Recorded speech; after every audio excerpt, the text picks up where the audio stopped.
पिछले सीन में हमने देखा था वो लड़की उस लड़के को अपने बाजू में बैठने के लिए बोलती है। लड़का अपने मन में बोलता है उसकी बाजू वाली सीट पर अगर मैं उसके साथ बैठूंगा तो हम क्लोज हो जाएंगे।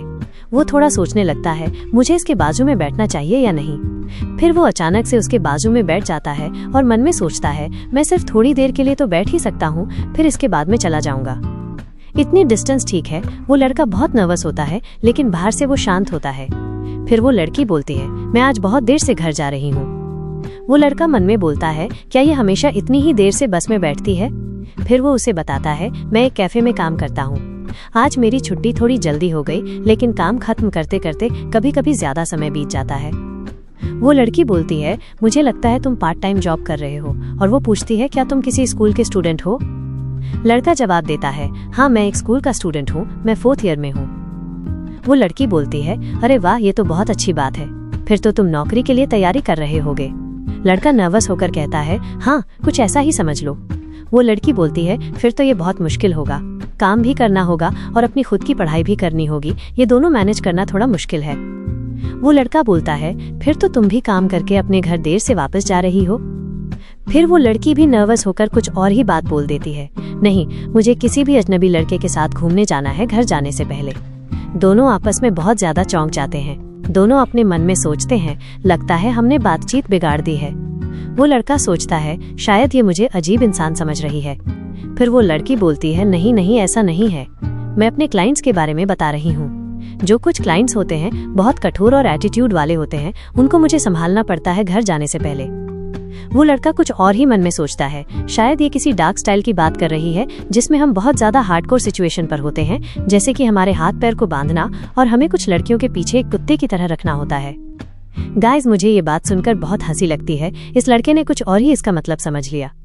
फिर वो लड़की उसे ध्यान से देखती रहती है और बोलती है मेरा मतलब म्यूजिक स्टूडियो से था जहाँ मैं अपनी म्यूजिक की प्रैक्टिस करती हूँ। और कुछ ऑफिस वर्कर ब्रांड टीम वाले अपनी स्टूडियो को रात तक ओपन रखते हैं और वो बुक रहते हैं जहाँ पर मुझे अपने इंटरव्यू का इंतजार करना पड़ता है और मुझे वहाँ पर मौके भी मिलते हैं। ऐसे समय पर मैं पूरी देर रात तक जागती हूँ। वो लड़का अभी भी चौंक कर बोलता है अच्छा मैं समझ गया, एक म्यूजिक स्टूडियो।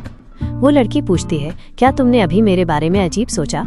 तो वो लड़का बोलता है अरे नहीं नहीं मेरा ऐसा मतलब नहीं था, मैंने ऐसी चीज अपने दिमाग में लाई ही नहीं कभी। वो लड़की बोलती है मुझे लगता है तुमने हार्डकोर के बारे में कुछ अजीब सोचा है, मेरा मतलब ये था कि हार्डकोर एक म्यूजिक का नाम है। वो लड़का अभी भी बोलता है नहीं मैंने ऐसा कुछ अजीब नहीं सोचा है। लड़की बोलती है क्या सच में।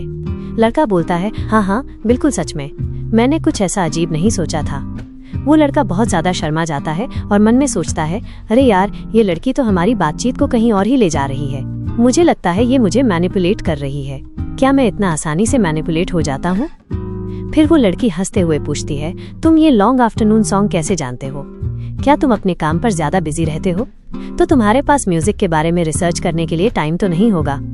वो लड़का थोड़ा कंफ्यूज हो जाता है और वो सोचता है मैंने ये सब सॉन्ग म्यूजिक के बारे में कैसे जाना था, शायद से ये मेरे लिए इत्तेफाक था।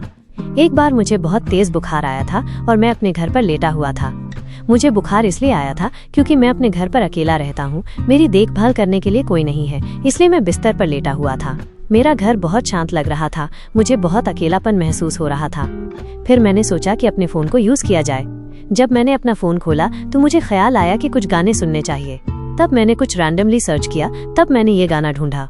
तब से मुझे इसके बारे में जानकारी मिली, द लॉन्ग आफ्टरनून। जब मैंने इसे प्ले किया तो मुझे लगा कि इसकी इंट्रो की म्यूजिक बहुत ज्यादा अच्छी है। जब मैं इस गाने को पूरा सुना तो मुझे इतना पसंद आया कि गाने सुनते सुनते सुबह हो गई क्योंकि मैं सो गया था, मुझे माफ करना। वो लड़की थोड़ी हैरान हो जाती है। वो लड़का पूछता है वैसे तुम्हारा फेवरेट सॉन्ग कौन सा है। वैसे मैं जिसके गाने सुनता हूँ उसके ज्यादा गाने नहीं है, सिर्फ लिमिटेड में कुछ ही गाने हैं जो वो अपलोड करके रखा है। वो लड़की अपने चेहरे को दूसरी तरफ करके उसके सवाल का जवाब देती है मुझे उसके और भी गाने पसंद है, डेंस प्लैनेट और उसका आइडल फ्लो सॉन्ग भी मुझे बहुत पसंद है।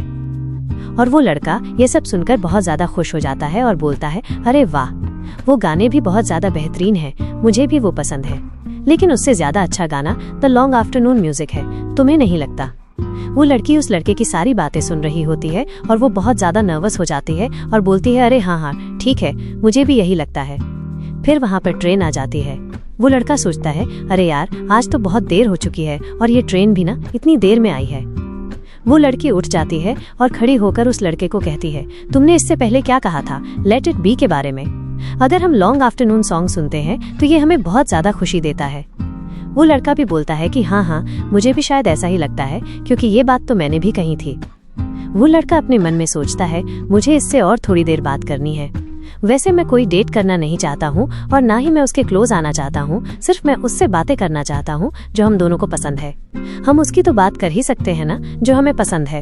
वो लड़का अपना नाम उसे बताता है, मेरा नाम ली येओ उन है, क्या तुम मुझे अपना नाम बता सकती हो? वो लड़की उसकी तरफ देखती है, फिर उसके बाद मुस्कुराते हुए बोलती है, मेरा नाम शिन हेन है। और वो लड़की साथ में ये भी बोलती है, अब हम दोनों ने एक दूसरे को अपना नाम बता दिया। अगर हम दोबारा मिले या हम जब भी मिले तो हमें पहले एक दूसरे को हाय हेलो कहना होगा। अगर तुम ये नहीं करते हो तो मैं तुम्हें इग्नोर कर दूंगी। वो लड़का खुश हो जाता है और बोलता है, हाँ बिल्कुल, मैं ये जरूर करूंगा, हम फिर मिलते हैं। फिर सीन शिफ्ट होता है। हमें एक बिल्डिंग और एक फ्लोर दिखाया जाता है। उसके अंदर एक कमरे में वही लड़की होती है जो वॉशरूम से निकलती है। वो लड़की रिलैक्स होकर अपने बेडरूम में जाकर बेड पर बैठती है और वो सोचती है, ली येओन वो लड़का। हमें उस लड़की का एक सीन दिखाया जाता है जहां पर वो लड़की ली येओन को देखती रहती है।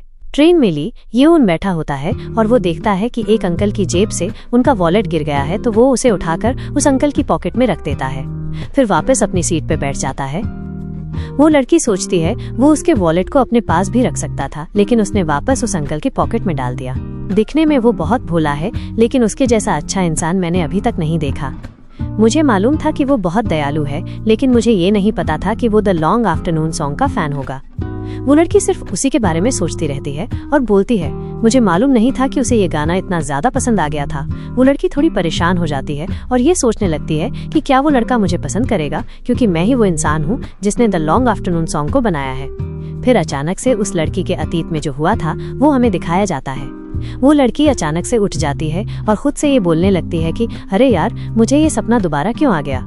जो मेरे अतीत में हुआ था मैं उसे वापस याद नहीं करना चाहती, लेकिन जो लोग हैं वो मेरे सिर्फ गाने को पसंद करते हैं, न कि मुझे ये बताने की जरूरत नहीं है किसी को कि मैंने द लॉन्ग आफ्टरनून सॉन्ग बनाया है।